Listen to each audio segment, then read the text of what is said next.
कथाए काले कौवे की कहानी। सफेद कौवा हुआ काला।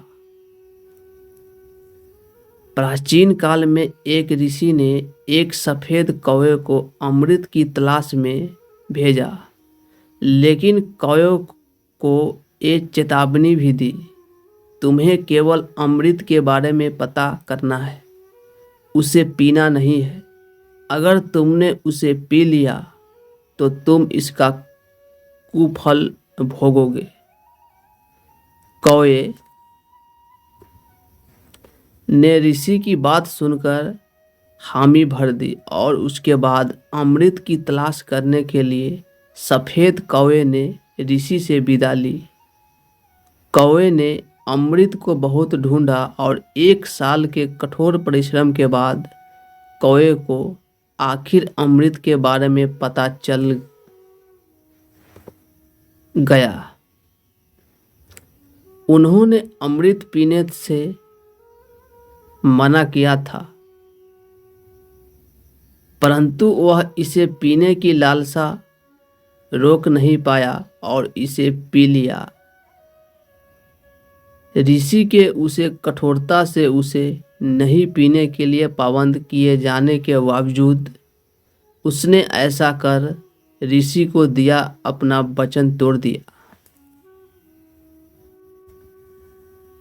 अमृत पीने के बाद उसे पछतावा हुआ कि उसने ऋषि के वचन को ना मानकर गलती की है। अपनी गलती सुधारने के लिए उसने वापस आकर ऋषि को पूरी बात बताई।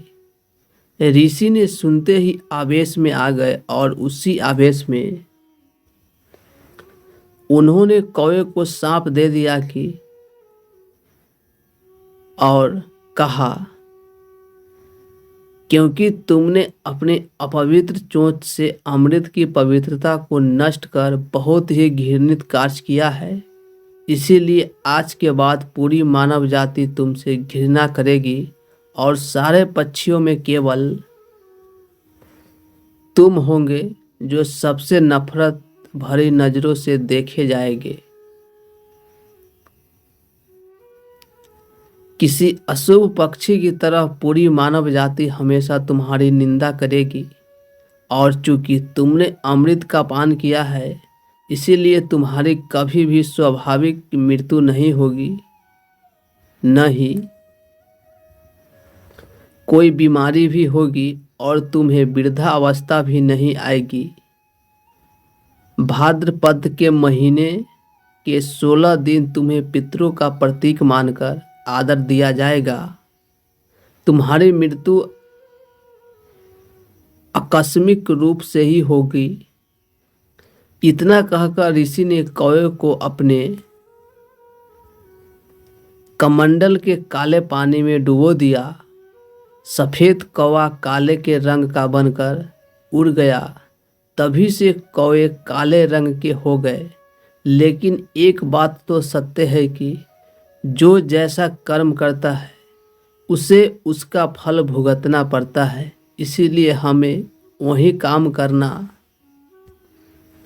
चाहिए जिससे सबका भला हो और हमें कोई कष्ट ना उठाना पड़े।